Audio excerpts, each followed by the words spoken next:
Hey, pal. You know what time it is? It's 4:20. Are you okay? Yeah, we're on to Justice for All. Oh, I think it was called that. I thought it was called this after me too. Here we go. Episode 1, The Lost Turnabout. Phoenix looks weird in the picture. I don't know why.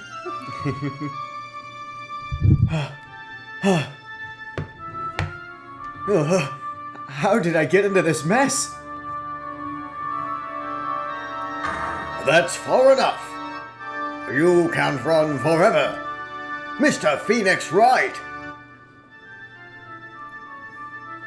Oh God! What have I done wrong?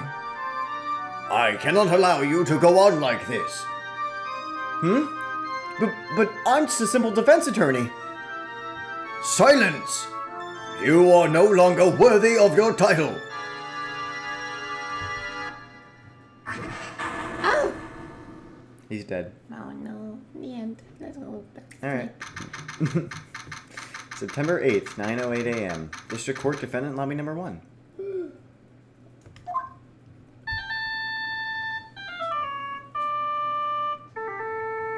It's real. What a nightmare. It's real.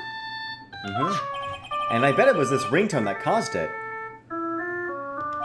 I really shouldn't be dozing off right before a trial starts anyway. Huh. Looks like they hung up. Ah, good. I finally found it. What? Talk about a close call. I hate to do this to you, but... It's nothing personal, Mr. Attorney. What? Phoenix is the one who died. No. A few minutes later, District Court Defendant Lobby Number 1.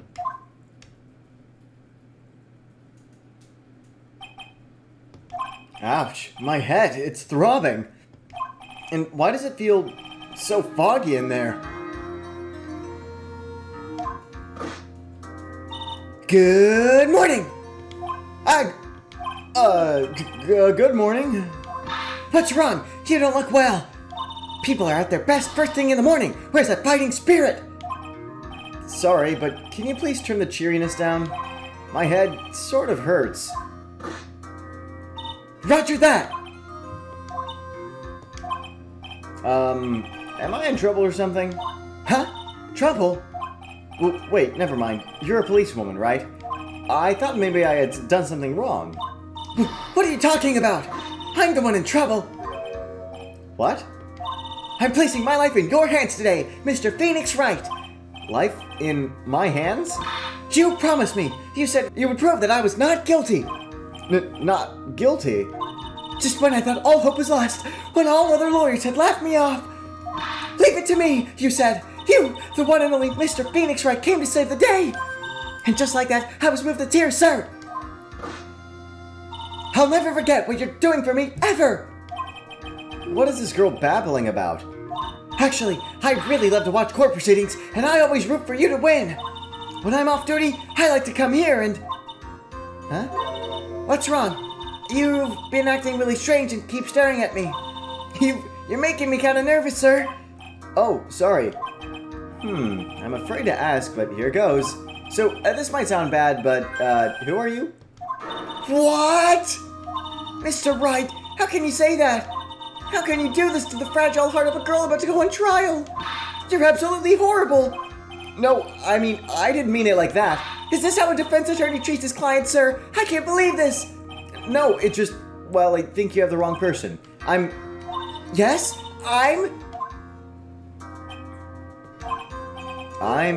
Who am I? Why am I drawing a blank? The trial will begin shortly. Will the defendant and her lawyer please proceed to the courtroom immediately? The trial's about to start. I'm counting on you in there, okay? Is it a way of like the game introducing back to the tutorial? Yeah, basically. Oh. I guess I must have amnesia. Let's see, what can I piece together? From the sound of things, it's probably safe to say that I'm a defense attorney. And that girl, I said I'd prove her not guilty. I can't believe I made such an irresponsible promise. Someone please! Tell me this is just a bad dream. Why do I get the feeling this is one dream I won't be waking up from? September 8th, 10 a.m.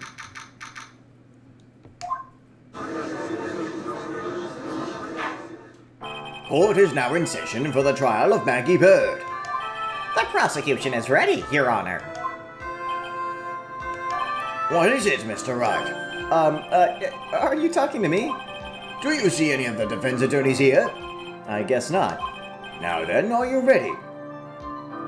No. No. Yes, I'm ready. I guess I should say yes for now. Are you ready, Mr. Wright? No. Yes, Your Honor. Wait a sec. If her life is in my hands, I should really do the responsible thing. Actually, you see, Your Honor, my memory is kind of... The court will not hear the defense's excuses. Because the defendant is a member of the police, this case is under great scrutiny. Therefore, we must make this trial fair but swift. I believe I have told you this before. I hope you're not telling me you've forgotten. Actually, I have. Mr. Payne, your opening statement, please. Yes, Your Honor. As I'm sure you're well aware, the defendant is accused of killing her lover. What's worse, her lover was a fellow police officer. A policeman? You did what to a policeman?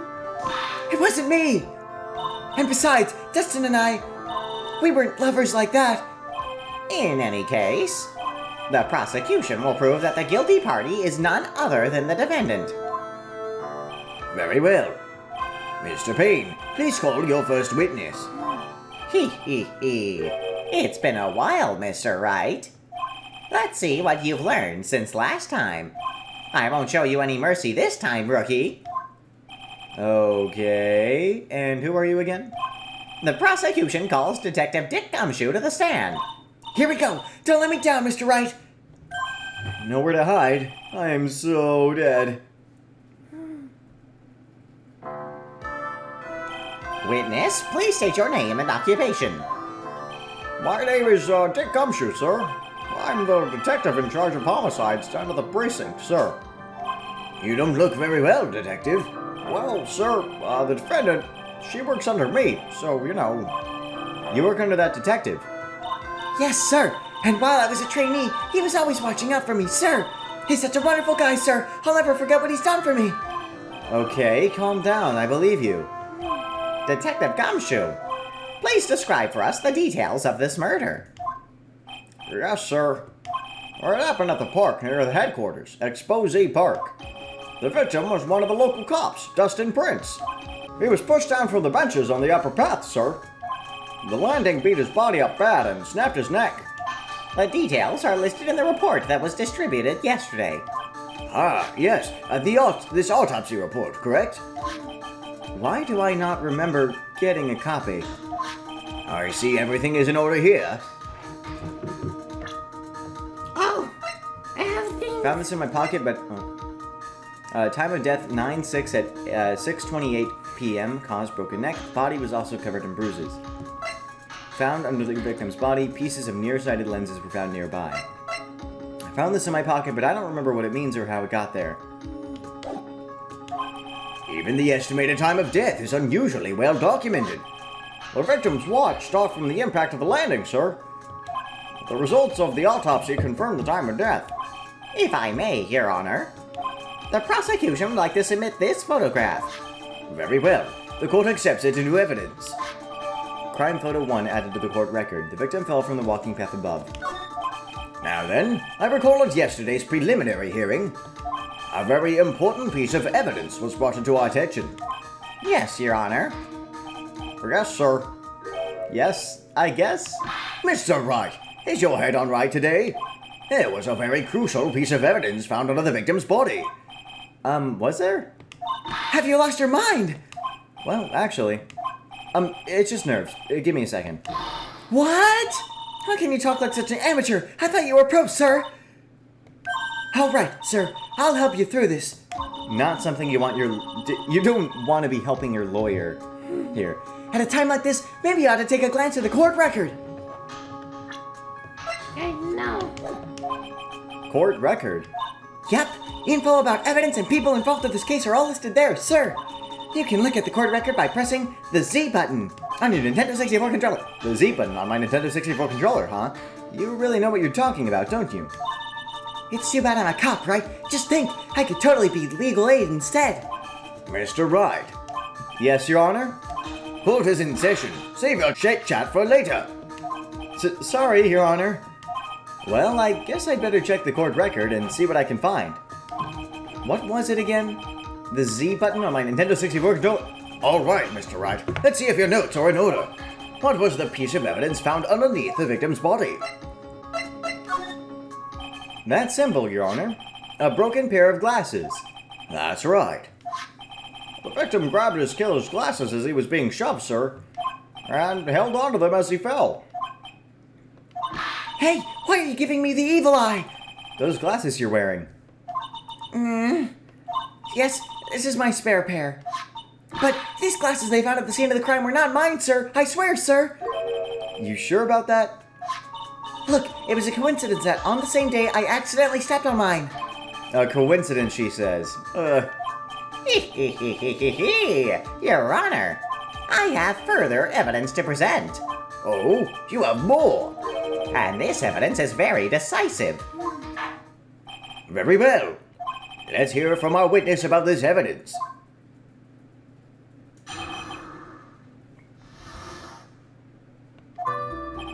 There's something even more incriminating than the glasses under the victim's body, sir. During his date, the victim was pushed from the bench area, but he managed to write the culprit's name on the ground where he landed. I don't like saying it, but it was clearly the defendant's name, Maggie, sir. With this piece of evidence and the glasses, it's hard not to say she's the culprit. What were people thinking of the names of the people? Like if someone It happens quite often. I mean, if someone killed me, I wouldn't just do that. I think if someone killed me, I wouldn't be able to do anything. Right, yeah. What would I do? I'd dance. You cannot dance. You're right. Fine. I can't dance alive. This is a picture of the writing, Your Honor. Why, this is... Yes, I can see her name is clearly written here. The prosecution would like to submit this picture. Understood. The court accepts into evidence. Crime photo 2 added to the court record. A photo of the area. As if the glasses alone didn't make you look suspicious. Around the victim's hand. The victim even wrote your name clear as day on the ground. But, I already told you, those glasses aren't mine. And how do you explain his dying message? It's a conspiracy. I'm not guilty, sir. Mr. Wright, you may cross-examine the witness. Cross-examine? This is it.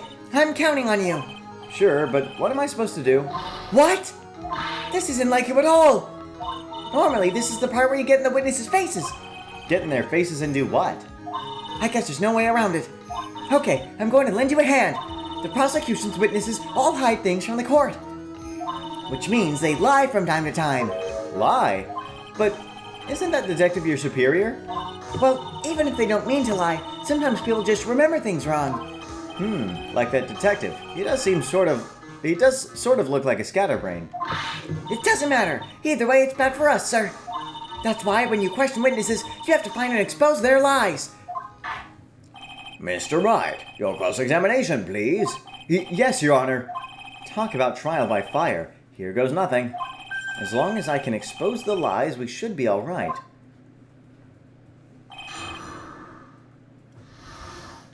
And before you start pressing, okay, take a look at the court record.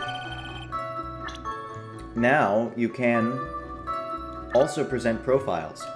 I can. What? There's something even more incriminating than glasses under the victim's body, sir. About those glasses, do you have any proof that those belong to my client? The lenses are for nearsightedness and are almost the same strength as hers. Even the frames look kind of like the one she's wearing on her ID, pal. What should I do now? Hold it! Almost and kinda are not good enough in a case like this. Do you have more definitive proof? Is there something that clearly links the defendant with those glasses? The dirt and sand rubbed up by any traces of fingerprints or anything else. So what you're saying, detective, is that you have nothing that proves those glasses are my client's. Something like that. What? I see. So there was no proof. Wow, that was amazing! I could totally feel it down in my gut. During his date, the victim was pushed from the bench area. Now, you're sure he was pushed and that's how he fell? Yeah, pal. If you look at the wounds on the victim's body, there's no way it was anything else. Please continue with your testimony, detective. Anyway, the victim fell pretty far. But he managed to write the culprit's name on the ground where he landed. The culprit's name! Yeah, I was surprised too. I didn't want to believe it, but... Was the name that of my client? I don't like saying it, but it was clearly the defendant's name, Maggie, sir. Are you absolutely certain? Sorry, pal, but that's what it said. This is a picture of it. No matter which way you look, it still says Maggie. He's got a point. Hey, hold on! Huh? Don't me! I know the picture says Maggie, but... Now that she mentions it, something does feel kind of off about this picture. That's how you know you found a contradiction! Now hurry up and present some evidence! So that's what spotting a contradiction feels like. I'd better check the court record again. What's the contradiction? What's a contradiction? What's the contradiction? Oh. No! Don't give up! Keep that fighting spirit going! I'm glad you're all pumped up, but... I really want to see your special move, sir! My what?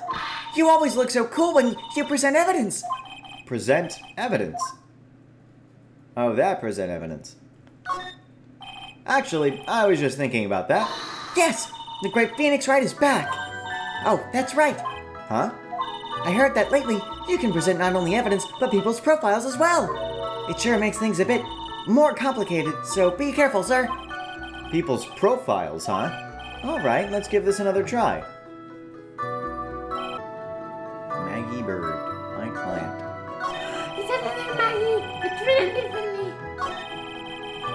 Culprit's name on the ground where he landed. I don't like saying it, but it was clearly the defendant's name, Maggie, sir.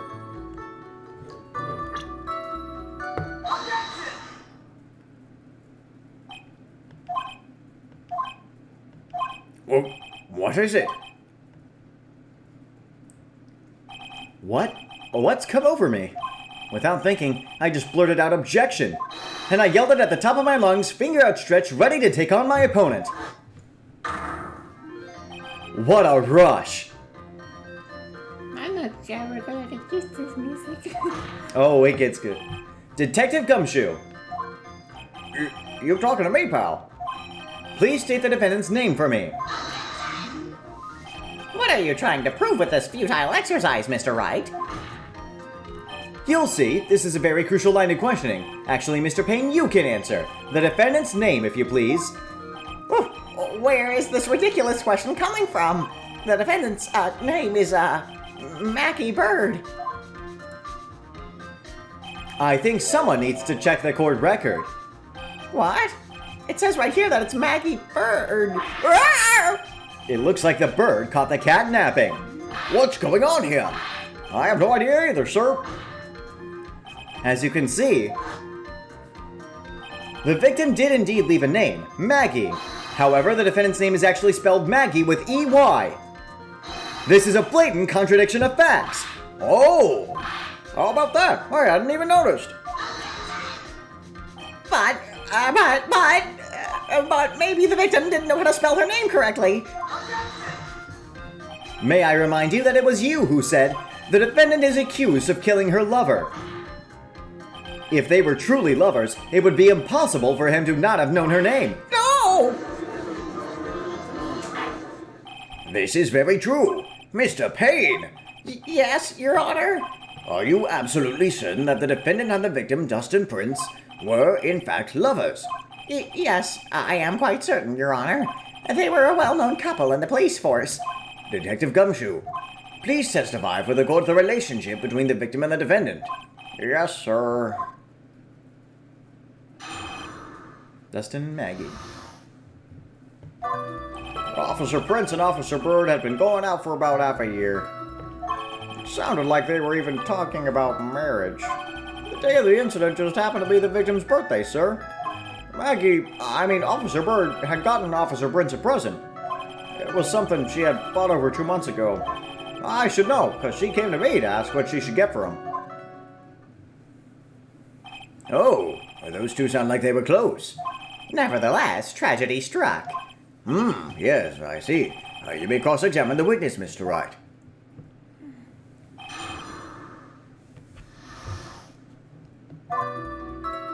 Officer Prince and Officer Bird had been going out for about half a year.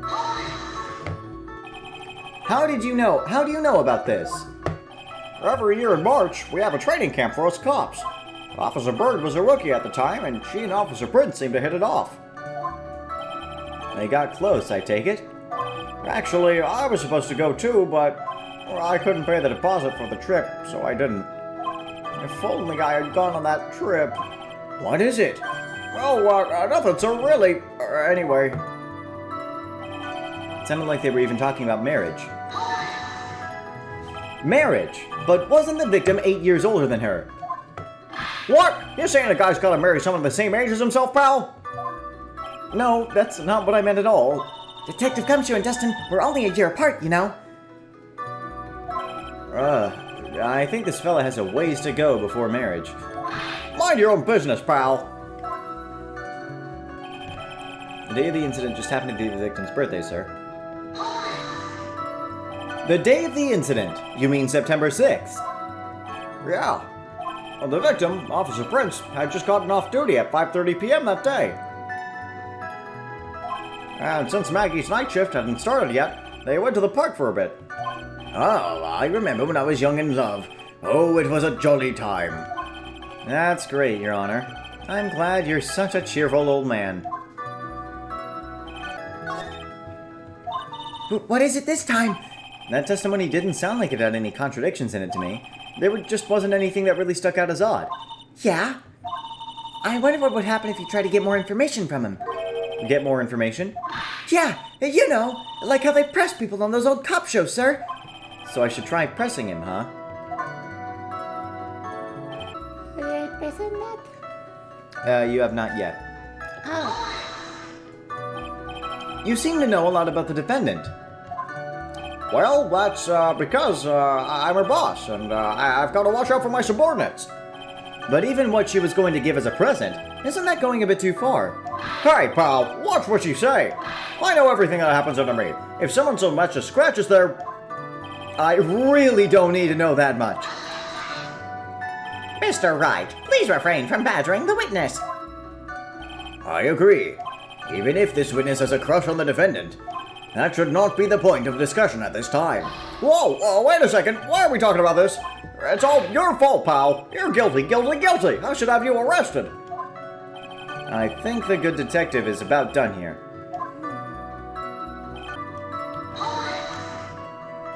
Over 2 months ago.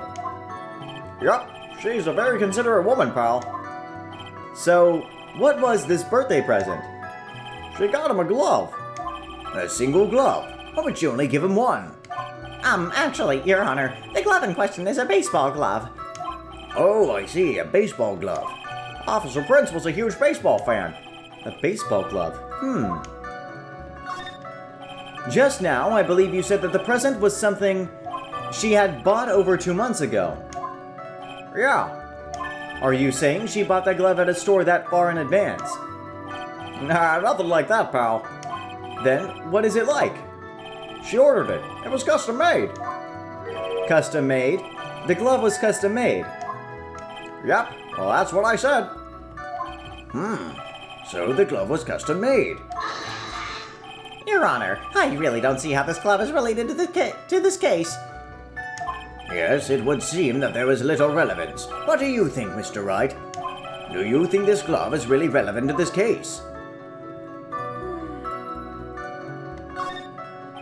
I don't know where this will lead me, but... Of course it is relevant! That glove is the key to this whole case! Yes, bluffing to the max. Now this is the Mr. Right I know. I'm so happy you're back, sir. I was wondering how long it'd take. This is great. Pressing people. It feels like I've done this before. As if I used to do this to squeeze information from even the most tight-lipped people. Very well. If you are that convinced, then let's hear some more about the matter. Actually, I brought the glove with me today. And? Why didn't you say so earlier? Hurry up and show the glove to the court. Well, I didn't think it had anything to do with this case. Anyway, this is it, sir. It's, rather yellow, isn't it? A small glove added to the court record. A birthday present from Maggie to the victim. It was custom made. Officer Brunch really liked the color yellow. And that's why you had to special order it. Yep, that's right. That and one other reason. Which I guess we won't talk about.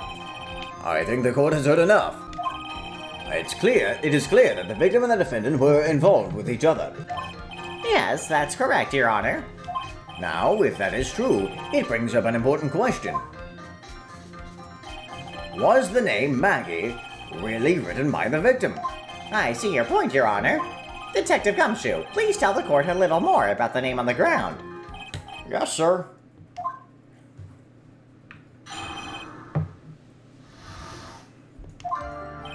We first looked into the handwriting. Unfortunately, we couldn't confirm that it was the victim's handwriting. Next, we checked the victim's pointer finger. We found that there was sand trapped under the victim's fingernail. There were also scratches on his skin that were caused by him writing on the ground. From this, we could confirm that the victim wrote this name with his right hand. Yes, a perfectly logical conclusion. Now then, Mr. Wright, you may cross-examine the witness. Thank you, Your Honor.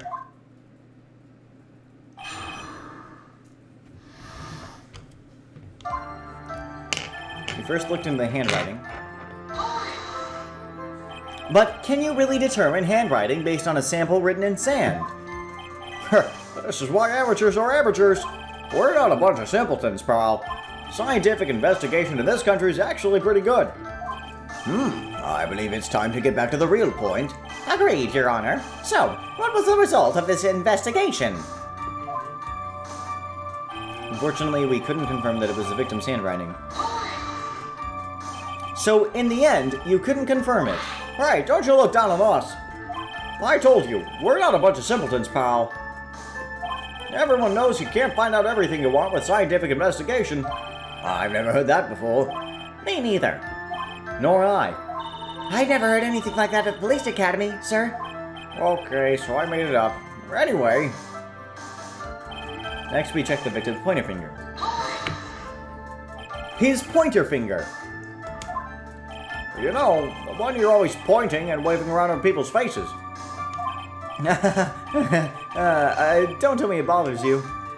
Every time you do it, I have a mini heart attack. It's like you're trying to kill me, pal. In any case, you examined the victim's index finger, correct? Yeah, well, we figured there should be something on his finger if he had been writing in sand. And the results. We found that there was sand trapped under the victim's fingernail. And what does that prove? Well, it proves that he did write that name with his own finger. Yes, which explains why there was sand stuck under his nail. I guess he's right. And there's more. There were also scratches on his skin that were caused by him writing on the ground. Scratches on his skin. Yup, you can't see them with your naked eye, but they're there. That is incredible. Sure is. That's the power of scientific investigation. They're so small that we had to use a magnifying glass, like a really strong one. It's got that really scientific sounding name. You mean a microscope? Yeah, that's it. We used one of those and that's how we found them. I can't believe this guy doesn't know what a microscope is. From this we could confirm that the victim wrote this name with his right hand. Are you absolutely sure? I believe in the power of science. I wonder if my evidence is solid enough to counter with. Listening to this, you would think there was only one conclusion. That the name was definitely written by the victim. But don't you think that would be really strange, sir? If Dustin really wrote that message with his right hand, do you think I would have gone through that much trouble to get him this present? The present? What about it? Do you know how baseball works? No. So, with the baseball glove, you catch with the glove hand, and you throw with your free hand. Okay. I like how your first objection was minor spelling mistake, I win. Detective Gumshoe, take a look at this. That's the glove, right? Could you tell the court what is special about this glove? What's special? Never really thought about it, but, it's really yellow. And that's about it. Yes, it's really yellow, but that is only one of its qualities. Huh? There's another reason why it's special. And what would that be? It's very simple. This glove is made for a left-handed person. Left-handed? Why, you're absolutely right. This glove was made to be worn on the right hand. That is why it had to be custom made. I have never seen a bright yellow left-hander's glove for sale, have you? Well, no. So, detective, which hand did the victim use to write the name with again? That's easy. Look, it's obvious from this picture that it was a... Wait a sec. Don't forget that the victim was left-handed. Ah! I object. Overruled. Mr. Wright, I would like to know what your line of reasoning proves. There is only one conclusion that can be drawn. A left-handed person could not have written a message with his right hand. Therefore, the person who wrote the name Maggie could not have been the victim. Order! Order! When you think about it that way, then yes. It is not possible that his name was written by the victim himself. But that means Maggie is... No, it's not possible! Mr. Payne! Yes, Your Honor. The evidence that the prosecution has presented has failed to prove the defendant's guilt. In fact, I believe you have proven her to be innocent. No! All right, you did it, Mr. Wright. Whew, I feel like I can breathe again. It seems that we have reached the conclusion. You did a fine job once again, Mr. Wright. Me, Your Honor? Thank you, sir. See, you got complimented by the judge again. You're really good. And that's why you can't give up being a lawyer, sir. Are you joking? I'm more than ready to retire. Me too. I will now announce my verdict. This court finds the defendant, Maggie Bird. No, not yet. Please give me a few more minutes, Your Honor. What is the meaning of this, Mr. Payne? The prosecution is not finished yet. What do you mean? We would like to call our next witness to the stand. What? And what did this witness witness? The moment the victim was pushed to his death. What's more, he saw the very face of the culprit. What the heck? Order! Order in the court! I believe a recess is in order. Afterward, we will hear from this new witness. I had a feeling that was a bit too easy. I need more information. I'll have to see what I can find out during this recess. I can't let my guard down. It's only going to get tougher from here. Court is adjourned for recess. Oh, already? Yeah, it's a very quick one.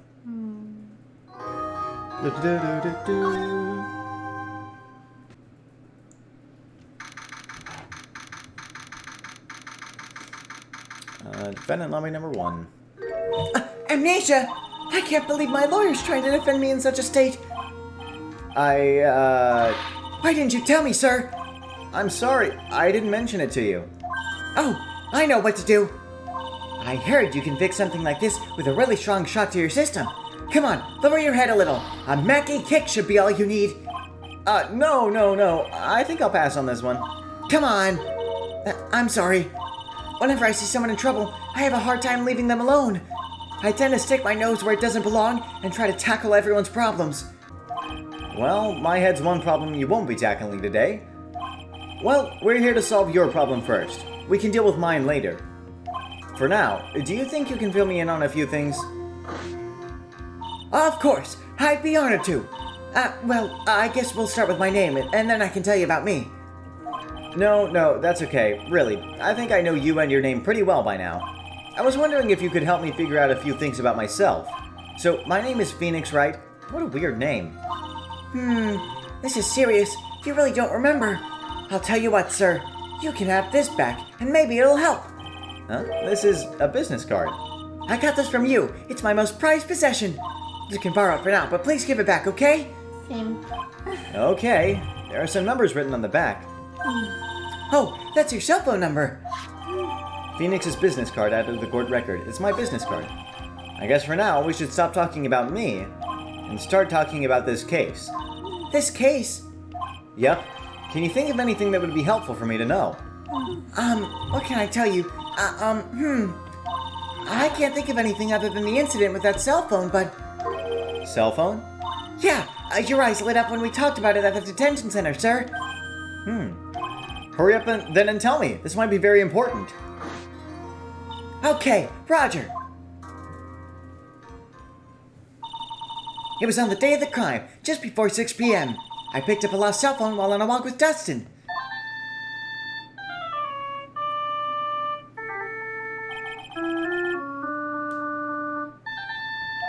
She's wearing a blue Badger shirt.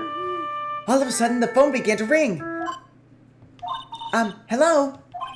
Oh, thank you. I've been searching for my phone. Is this yours? Oh, I'm glad you called. We can meet up and I can give this back. I'll be right there. I'm sorry, I didn't catch your name. You can call me Maggie. We agreed to meet up at 6 p.m. Dustin and I waited for the person to show up, but they never did. So where is the phone you found now? I gave it to you yesterday. Huh? To me?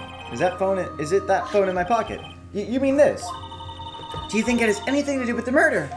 I don't really know, but if my eyes lit up... Ah! You were here all along! You're so mean. What? I called you a million times, but you wouldn't pick up. Hi, Maya. And when I went to check on the courtroom, everyone had already left. Hi, Maya. Now who in the heck is this? Let me guess. I'm supposed to know this girl too. Hey, good morning, Maggie. Good morning. And a good morning to you, too, Maya. Good morning. So, how's it going?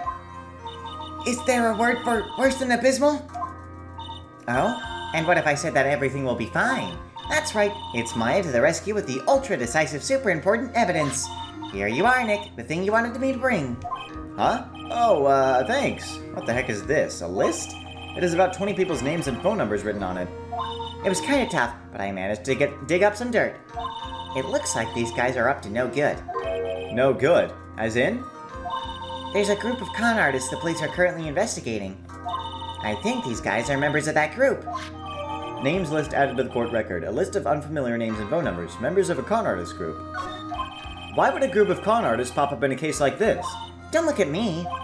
And where did you get this list from in the first place? What? Don't you remember, Nick? You're the one who asked me to look this up yesterday. Oh, is that right? These numbers were in the memory of that phone Maggie found. So that's where they're from. You're awfully forgetful these days, Nick.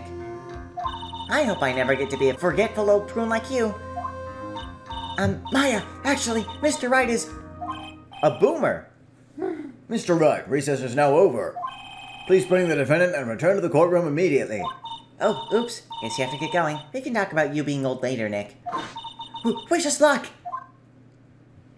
I guess I have all the pieces now, more or less. All that's left is to put it all together. I'm not going to lose this. I can't. Come on, Nick. Better get a move on. Yeah.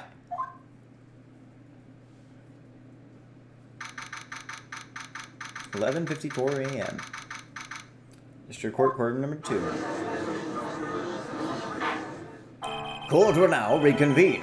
Please call your next witness to the stand, Mr. Payne. Yes, Your Honor. But before I do, if I may say a few words. What is it, Mr. Payne? It's about the next witness. He has a tendency to say things that rub people the wrong way, you see. So I asked that the court might be a little lenient on... There is no need to give a preface. Just hurry up and call your witness, please. Yes, Your Honor. The prosecution calls its next witness a drifter who is taking a walk in the park on the day of the murder. Please state your name for the court, witness. Before I do, I'd like to clarify a little something. Huh? Oh, all right. Go ahead. Just now, you introduced my wonderful self to the court, correct? Perhaps as a drifter who was taking a walk? Did I? But I will not stand for that. Now you've tinted the court's eyes and colored me wrongly. Sure, I suppose calling me a university student would be the absolute truth. Simply settled with evil as death. Everything in my life will be utmost high, top grade quality, you understand? I'm looking for that perfect, unbeatable university. A rigorous selection process of a walk is... Yes, I understand. I'm very sorry. I will be more careful from now on. What is he? A human chatterbox? I have to question him? Fashion, cars, women, glasses, and of course, university. First rates only need apply. Glasses? But you aren't wearing glasses. That's enough. Your name, witness. Oh, is that how you want to play this? Using your power and influence to keep the young people down. I see how you work now. You old people and your dirty tricks. You thought you had me, but you thought wrong. I'm sorry. It won't happen again. Oh, man. I forgive you. All right, I suppose I can tell you my name. I am Richard Wellington, the drifting virtuoso with a PhD in drifting, as it were. If you wanted to, you could call me a university student in transit. Mr. Wellington, on the day of the murder, you were taking strolling through the park, correct? It would appear that you are attached to that word. If you must, then by all means. But I remind you that I am in no way a prepubescent boy out on a walk with mommy. If you must know, I am... Anyway, please testify to the court what you saw during your walk through the park. See, you said it again. Taking a walk. You know, you... What you witness will do, Mr. Wellington.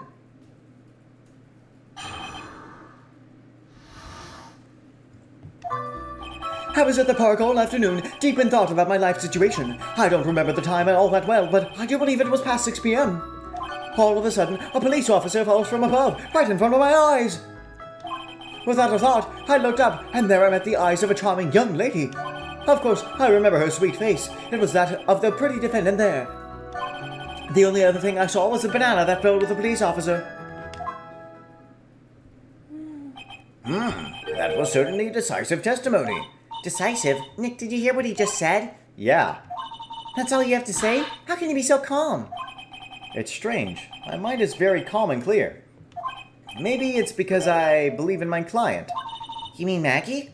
Yes, and if she really is innocent, then that can only mean one thing. That guy is lying. You may now question the witness, Mr. Wright.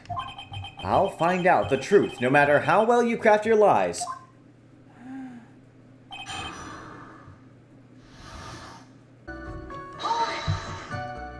So you were at the park all afternoon. You seem to have a lot of free time. That was very rude of you, but then again, what can I expect? That's what you get from a man who graduated from a no-name trashy university. No name? Trashy? Now, this might be hard for a mush-headed, feeble-minded baboon like you, but I have to think very carefully about the future of our great country. But I thought you said you were thinking about which college to go to just now. Oh, please! Which university I go to will directly affect the very future of this country. That arrogant little snot.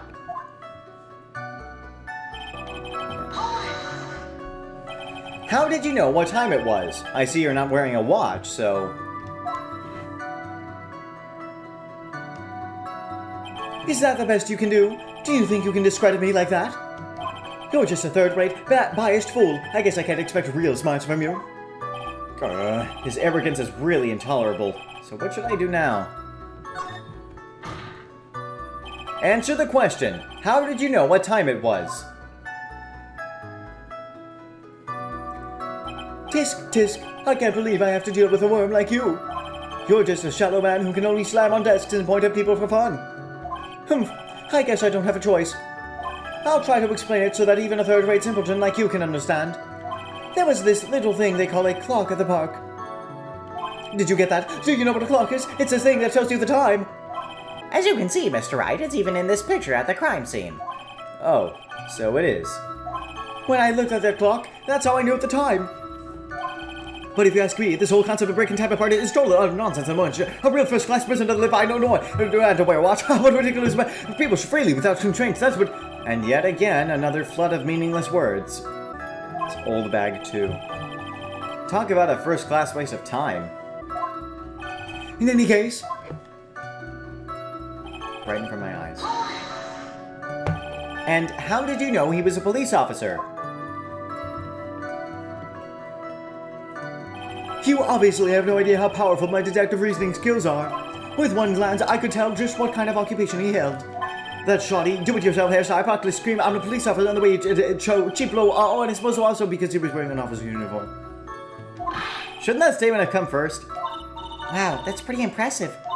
Hey, Nick, do you think he's figured out what I do? Even I haven't figured that out yet.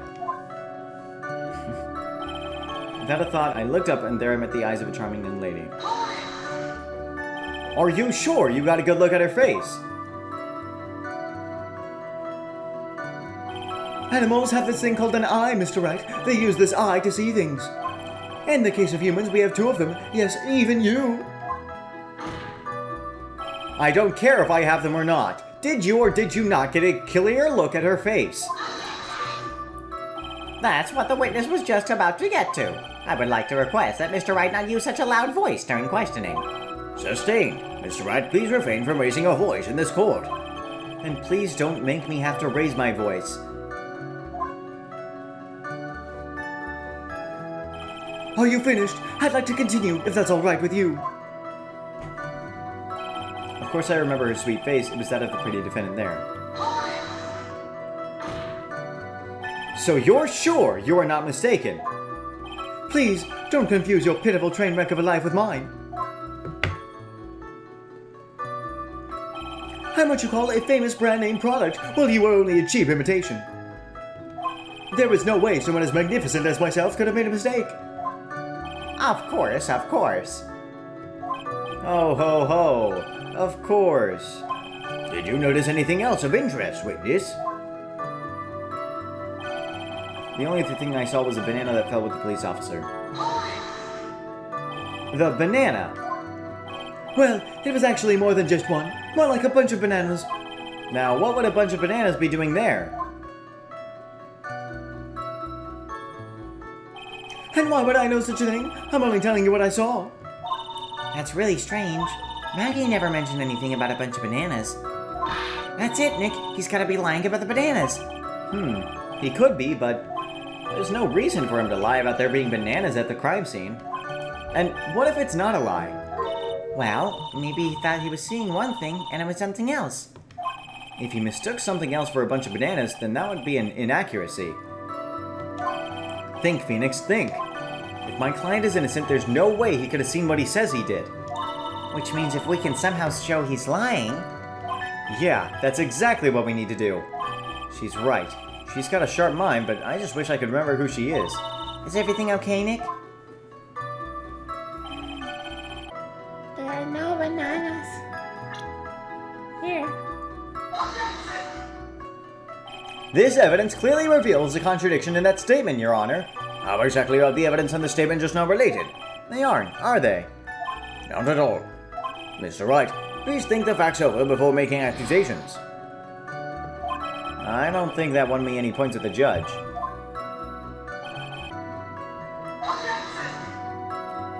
This evidence clearly reveals a contradiction in that statement, Your Honor. How exactly are the statement and that evidence and the statement just now related? They aren't, are they? Not at all. Mr. Wright, please think the facts over before making accusations. I'm done. I don't think that won me any points. Won me any points with the judge. You're dying in court. All right, so what do you think he saw? Hang on. Yeah, maybe the anything that looks like banana. Mr. Wellington, I believe I have the bananas you saw right here. Huh, so you knew about the bananas too. Why didn't you say so earlier? But don't think you can use this as a way to pull more information out of me. And that's where you'd be wrong. Mr. Wright, what is the meaning of this? Isn't that the baseball glove?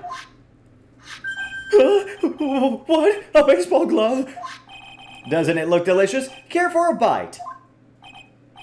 That's not... It's a... No! Your Honor, I think this proves one very important fact. This witness loves bananas, has bad eyesight, knows nothing about baseball. By the way, just how bad are your eyes?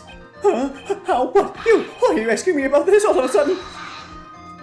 Your Honor, it is very simple to mistake a glove for a bunch of bananas. No, I don't think so. Objection overruled. You are one of those people. Yes, you know what I mean. You're like those people who refuse to accept Galileo for the Copier theory. You're new possibilities showing the evidence that is in fact a glove, not bananas. However, when viewed from far, I don't think there's room enough. And that is why I asked you how bad your eyesight is. They're both 2200. I suppose you're going to tell me that's terrible, right? Why are you not wearing your glasses today then? That's because I lost them recently, you see. Of course, I was planning on getting a new pair made right away. But you know, my glasses are no ordinary glasses, so to replace them... How about when you witnessed the crime? Were you wearing your glasses then? How about it, witness? You are an unrelenting evil man. You're like those people who rejected Turnabout. She sent her, she's brave and courageous only because of horrible, unrighteous people who she didn't do everything else. She burned at them. Which boils down to you were not wearing your glasses at that time. Therefore, the identity of the woman at the scene of the crime and that of the defendant cannot be proven to be the same by this witness. But the height difference was only 9 feet. It was very possible for him to see the face of the culprit standing on the upper path. Witness? Please be more accurate in your testimony. Remember, a person's life is at stake. Yes, Your Honor. Now then, please continue with your testimony. Please tell the court what happened next, in the moments after you witnessed the crime.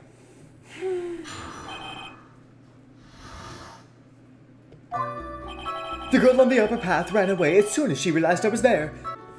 After that, I immediately called the police station to report the crime. It must have been 6:45 p.m. when I made the call. They must have a lot of free time on their hands since they showed up within 10 minutes. So the person who was on the upper path saw you and then ran away. Yes, that is correct. Which is why even someone without a superior brain like mine can understand that that girl is the murderer. You may question the witness now, Mr. Wright.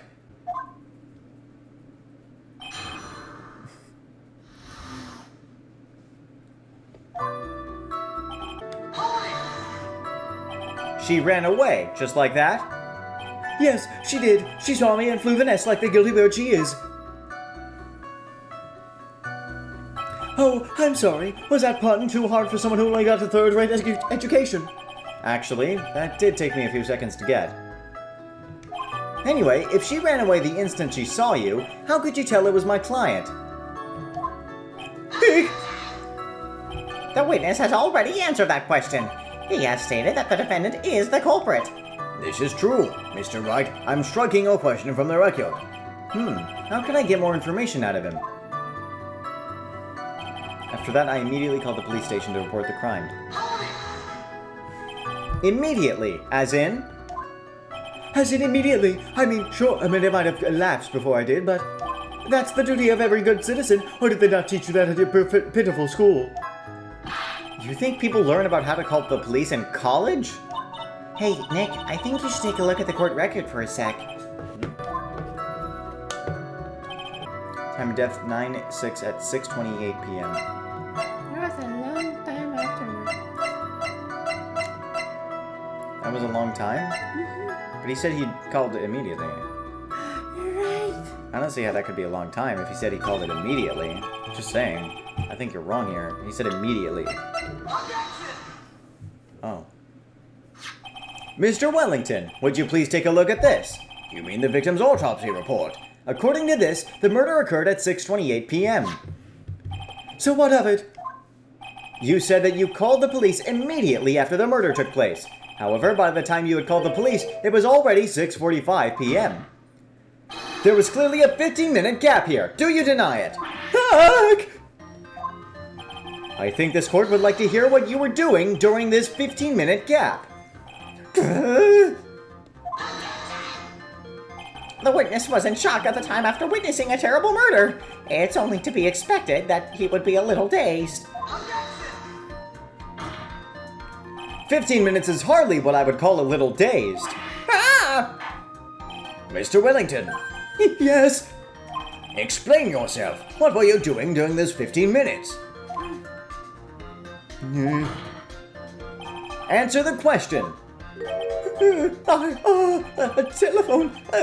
I mean, Spit it out. I was searching for a phone booth. A phone booth? You mean you don't have a cell phone? You and your questions. As if you're trying to open all the layers of a Matryoshka doll. You must think you're really something special. Witness? I lost my cell phone. There, are you happy? You lost it. Unbelievable! You lose your glasses and your cell phone. You must be very scatterbrained when it comes to your belongings. What? Are you saying that first-rate people are never allowed to lose things? Haven't you ever heard all geniuses are trained to could do this by rational eye and my own quick? And simple plain people like you will understand. Enough! Oh man, oh man. Wait, hold on a sec. He lost his cell phone. Nick, that cell phone, could it be? You mean this phone Maggie found? There's no way. Boy, I didn't see this coming. What should I do now? Mr. Wellington, where is your cell phone right now? What are you getting all excited about? You seem to be a little confused. I found my phone, I'll have you know. See, here it is. Oh, I see. Huh, looks like he's got his phone. And I thought that just maybe this was his. Well then, I think we've cleared this issue up. At the time of the murder, the witness did not have a cell phone because he had lost it. Therefore, the delay in his call was caused by a search for a phone booth. Well, that's the gist of it. I guess you could put it that way and leave it at that. Do you have any further questions, Mr. Wright?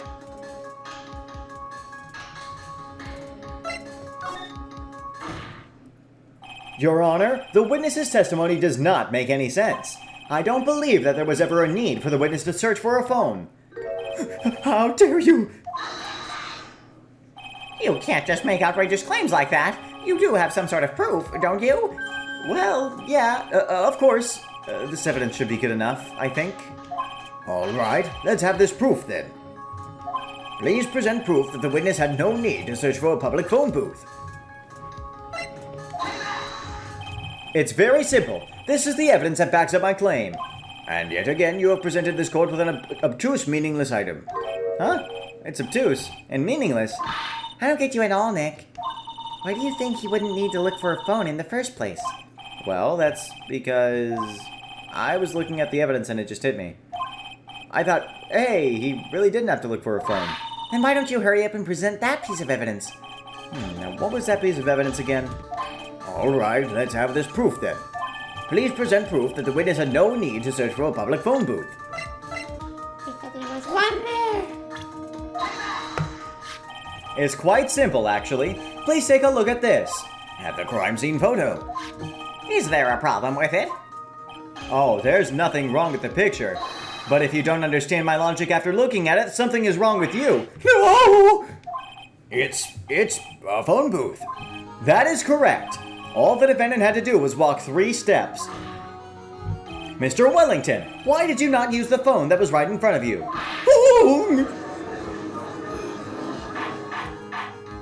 Order! Order! What does reporting the crime a little late proof for the defense? The witness can't explain what he was doing for those 15 minutes. That is reason enough to throw suspicion on his testimony. Yes, this is very true. What do you have to say for yourself, witness? Then I bet this phone really is his, Nick. He must have killed Dustin to get his phone back. But Maggie said that she was going to return it to him, so there was no reason for him to kill for it. And on top of that, we still have the phone she found anyway. But if he wasn't looking for his cell phone, maybe he was looking for something else. Was he? Mr. Wright, Yes, Your Honor? do you have any thoughts you would like to share with the court? Can you offer an explanation as to what the witness was doing during those 15 minutes? There is only one possible explanation. All right, let's hear your explanation. However, be forewarned that if your explanation is not persuasive, you will be penalized. Think carefully before you present, Mr. Wright. Yes, Your Honor. I probably shouldn't have said there was only one possibility. Please present to the court that one piece of evidence that will answer the following. Why didn't the witness call the police right away? Perhaps this is the evidence you need to be convinced. Perhaps. Oh, that was just an idea I thought I'd throw out. No, I don't want this at all. I suggest that perhaps you could find a better piece of evidence. Yes, of course, Your Honor. Well then. But before you do, you will be penalized. Oh no. Ouch. Please present to the court that one piece of evidence that will answer the following. Why didn't the witness call for police right away? So Maya brought up the idea that maybe he wasn't looking for his phone, but he was looking for something else.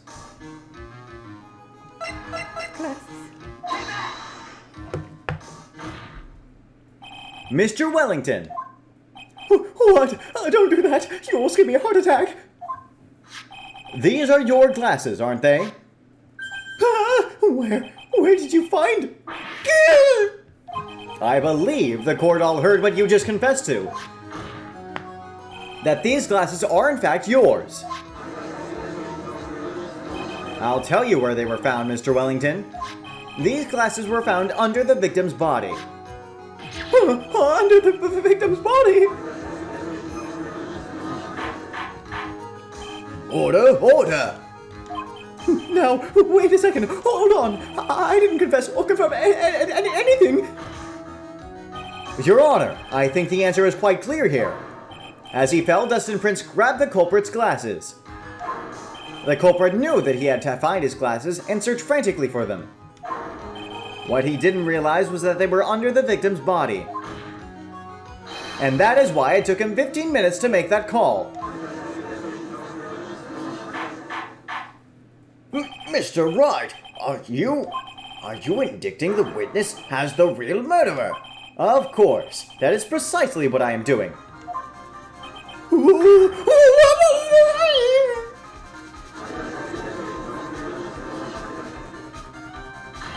I know I'm right. He is the real murderer. Did you figure it out, Nick? More or less. Turns out this cell phone was the key to this case after all. Anyway, now is our chance to deep six this guy. I'll sink him in one shot. Yeah. This is so exciting watching you work again. Somehow my old self is coming back to me. It's time to sink or swim. Everything rests on the edge of a knife. This is the moment I've been waiting for. Order! Order! Your Honor, the defense is making a mockery of this court.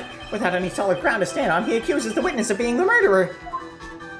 Yeah, that's right. I'm no criminal.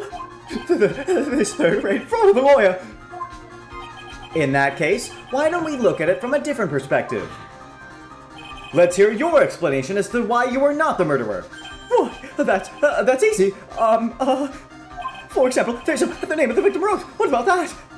Oh, you mean the name Maggie? Yeah, even an idiot like that can read that. Even like you can read that, right? But we already know that this was not written by the victim himself. After all, the defendant's name is Nagy with EY, and the victim was left-handed. In other words, in order to make the defendant look guilty, the real criminal used the victim's right hand to write her name on the ground. But wouldn't that mean the real criminal was someone the defendant knew? Otherwise, how else would that person know her name was Maggie with EI? Maggie EY. That is a good point.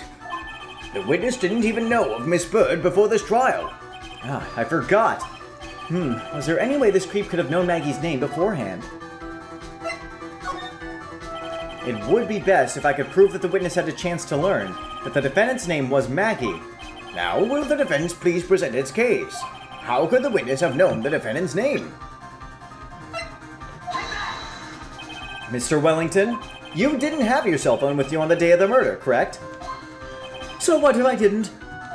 When you realized you had lost it, what did you do? What did I do? Didn't you try to find it by calling it? Why, you? How did you? Your Honor, these questions have nothing to do with... Overruled. Mr. Wright, where are you going with this line of questioning? Do you think there is some relation between the witness's cell phone and the murder? I do, Your Honor. On the day of the murder, Maggie Bird picked up a lost phone in the park. And she also received a phone call from the owner of the phone.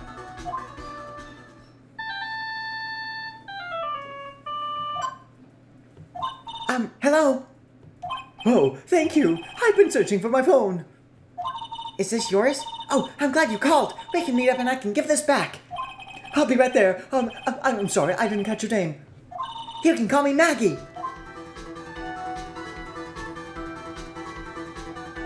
That was when you learned that her name was Maggie.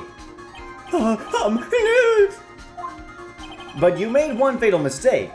Fatal mistake. My client's name is Maggie E.Y., but the name that was written on the ground was Maggie I.E.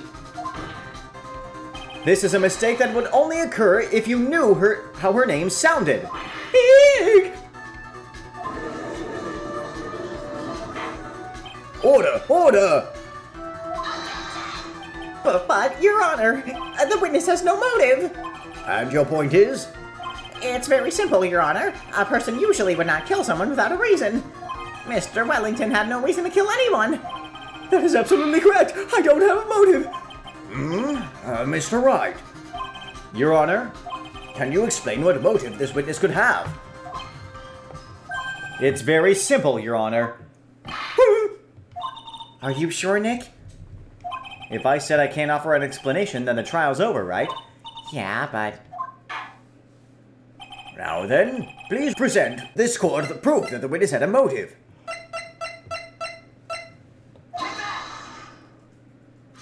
Mr. Wellington's motive is right here. What is this? A list. These phone numbers were pulled from the memory of the phone the defendant found. And we have determined that the people on this list are members of a certain group. You looked up all those numbers. Of course. This list of phone numbers was stored in the cell phone's memory.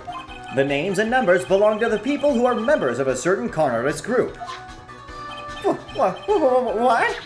Con artists?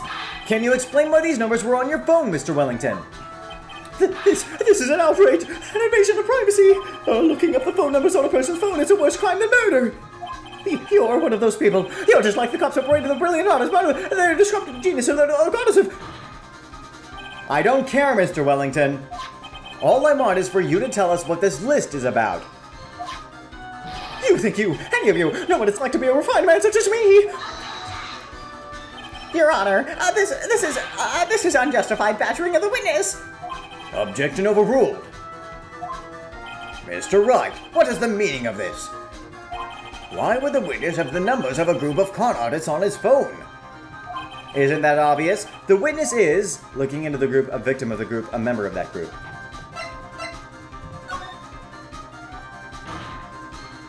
Mr. Wellington is a member of this very group. No! All of your friends' phone numbers are stored right here on this phone. If anyone were to look into these phone numbers, it would be all over for you. That is why you had to kill. No! This is too much!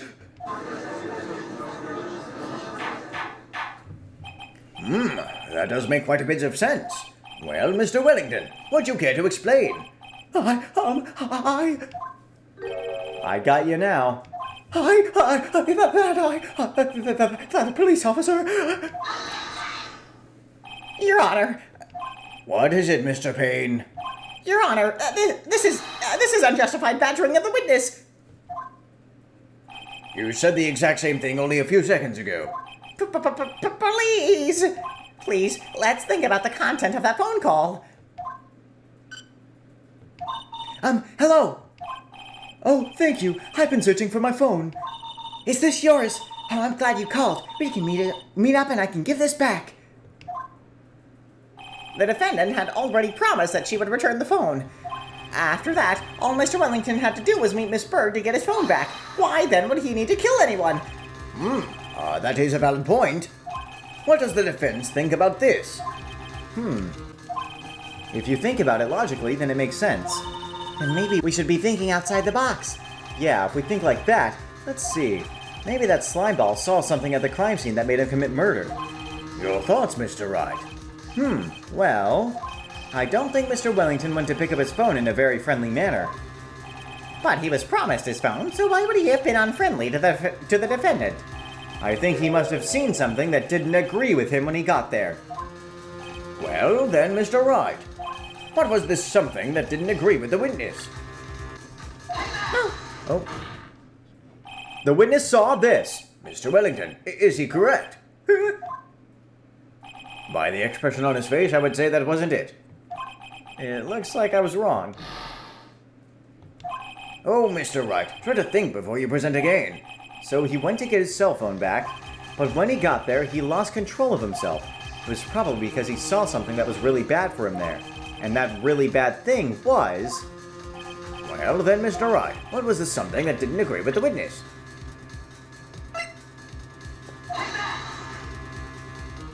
What Mr. Wellington saw was the victim. The victim? You mean Dustin Prince? Dustin Prince had gone on his date right after his shift was over.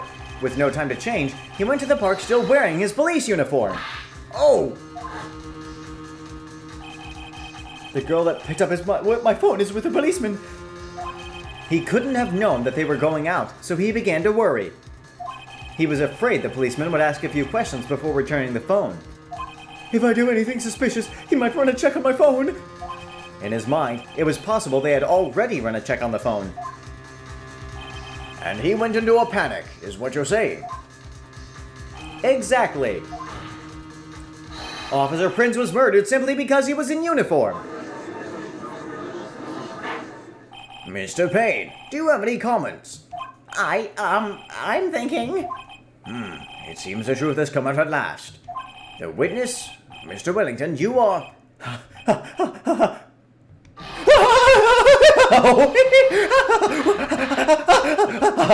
You're impressive. Not bad for a great education. What's that supposed to mean? The evidence! Evidence! That guy is really creeping me out. All you've been waving around and talking about is that suspicious cell phone. A suspicious phone number, this suspicious concript, that. They're all on that phone. What goes to say that phone is really mine? Where's your proof? Your evidence? You want proof that this phone is yours? I already told you earlier. That phone I lost, I've already found it. You don't have even the slightest idea who the phone in your hand belongs to. Yeah, but you can't be sure it is mine, you simpleton. What?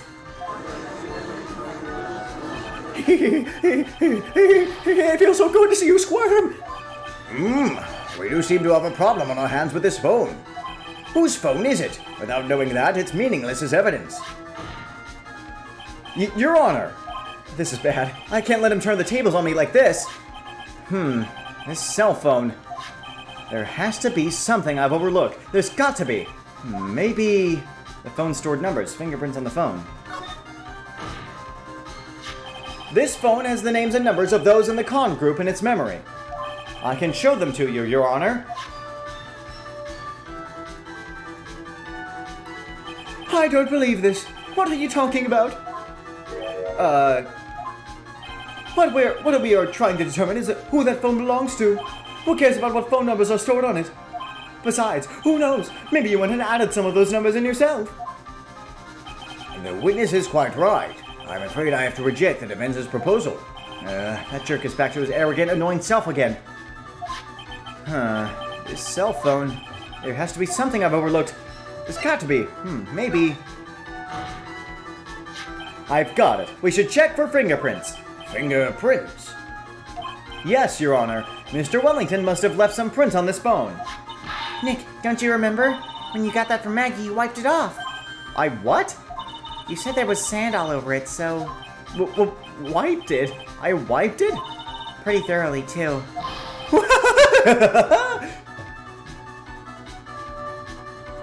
It's oh so much fun watching third-rate trash babble like morons against themselves. He's made a complete recovery. How many times do I have to say this? My phone is right here, you see? Oh, and incidentally, you can't check the number stored on this phone. It must have glitched because all the numbers just magically disappeared. You've got to be joking. He erased all the numbers I was going to use as evidence. Mr. Wellington. What's this? By the tone of your voice, it sounds like you still have some fight left in you. Where did you finally find your cell phone?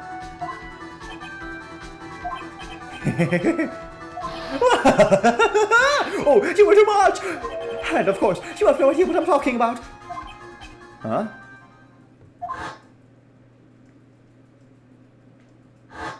Oh my god, now I remember!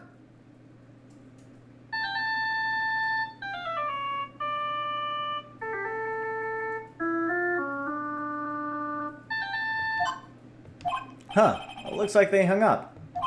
Ah, good. I finally found it.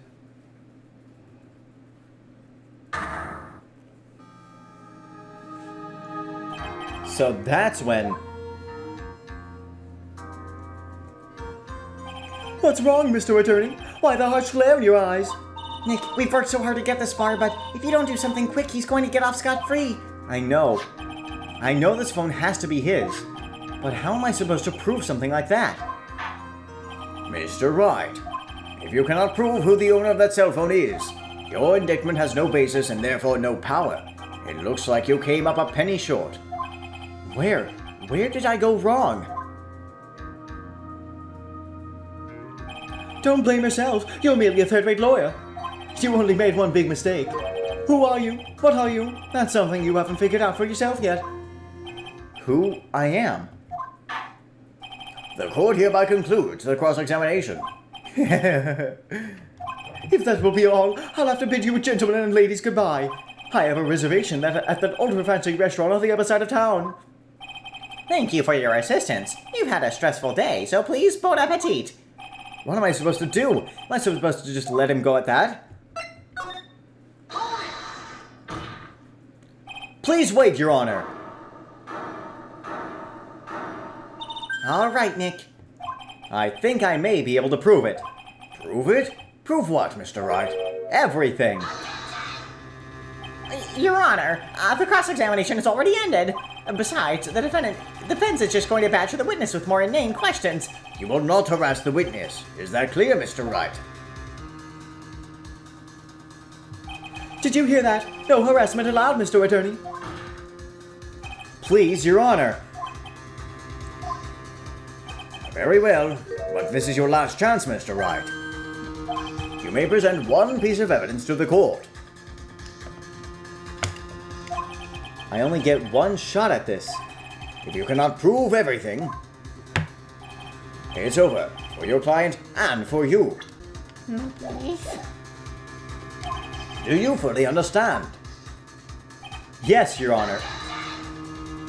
I'm sure you are well aware, Your Honor, but the cross-examination period is ended. Were you paying attention, Mr. Payne? I said that Mr. Wright could present only one more piece of evidence. Oh, Now then, Mr. Wright, this is your last chance. It all comes down to this. It's go time. Please present the one piece of evidence that will explain everything. Pal, if you lost your phone, how would you ask me to help find it? I would call myself on your phone. Right. Is it really reality? Maybe.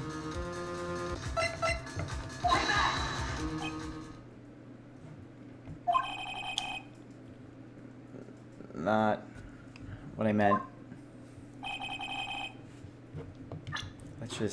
Let's What happened? that was incorrect. It's my business card. I handwrote my cell phone number on the back. How could this help? What's on the back? My phone number. Whose? Hmm. Why, thank you. How nice. Here, please have one of mine. Judge's business card added to the court record. It's written in fancy script. The ink is strong and clear, but I still can't read it. Wait, what am I doing? This isn't the time to be exchanging business cards. Your Honor, there is something very important about that card, and that is the name on the card or the back of the card. This card is important because what is on the back? You wrote your cell phone number on the back, but... But that's exactly it. Can you please call this number from your cell phone? Huh? Right now? But court is still in session. It's okay. You'll see. Okay, if you say so. Is the defense preparing something, Mr. Wright? We are going to call my cell phone now, and then the court will see everything for what it is. Of all the idiotic, stupid things to...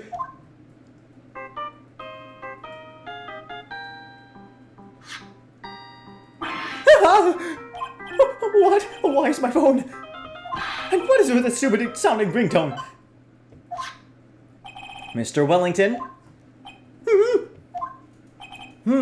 How strange.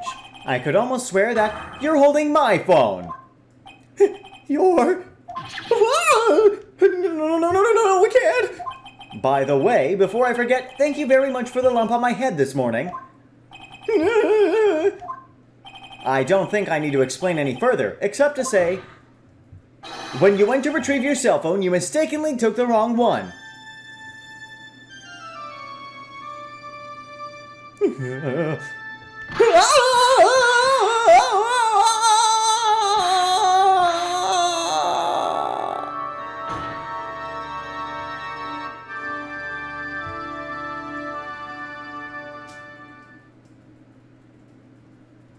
So, that is what happened. You were knocked out by Mr. Wellington. He is a man who lives on his pride and self-image alone. And in order to hide his involvement with the con artist group, he has become paranoid and has lost all ability to make rational judgments.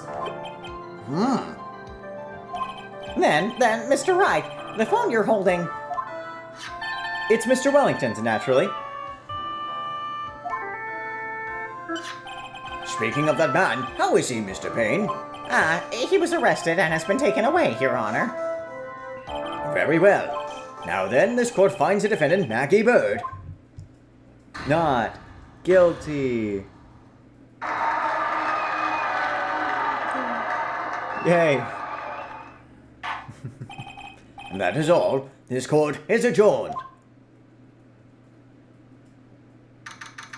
September 8th, 2:16 p.m. District Court Defendant Lobby Number 1.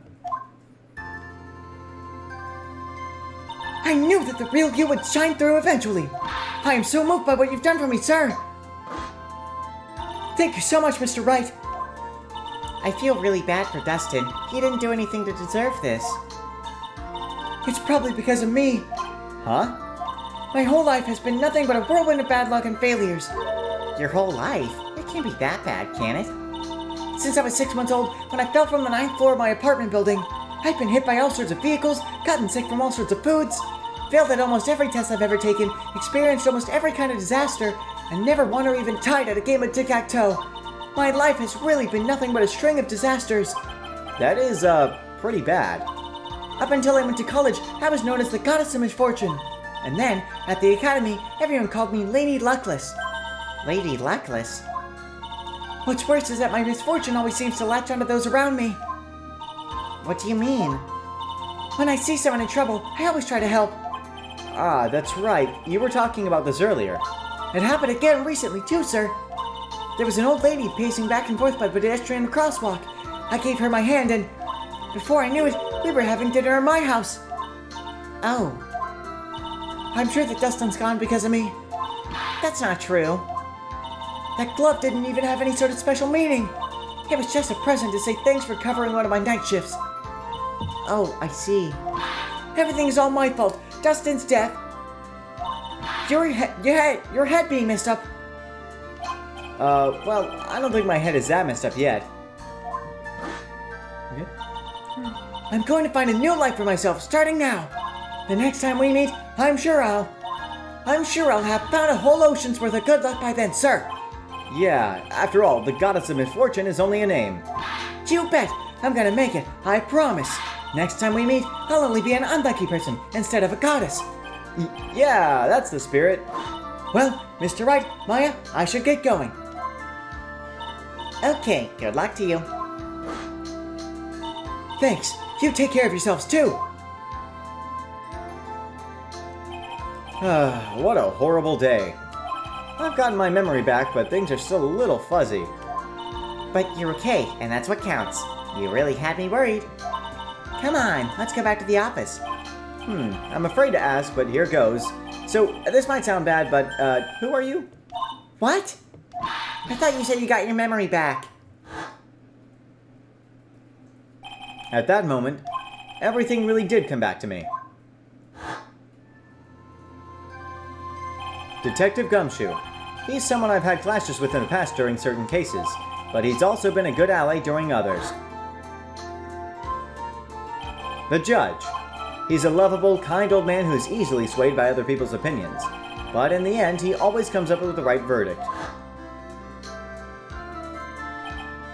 This person. I haven't got a clue. He seems to know me, but maybe he's mistaking me for someone else. And this girl, Maya? You finally remembered. This is Maya Fey, my assistant. That's right. I have so many unforgettable memories about her. For example, Earth to Nick, what's wrong? You keep staring at me. Don't tell me you've missed me. well, yeah, I suppose I have. I feel like I haven't seen you in ages. Oh? Well, I'm back now, so it's time for us to create new memories together. All right, sounds good. All the phone numbers on my phone were erased by Mr. Wellington. I guess I have to start over from the very beginning. Come on, Nick. Let's go to our usual burger joint. Okay. Actually, it hasn't even been that long since she came back into my life. And that story began on one rainy afternoon 2 months ago. The end. I'm tired.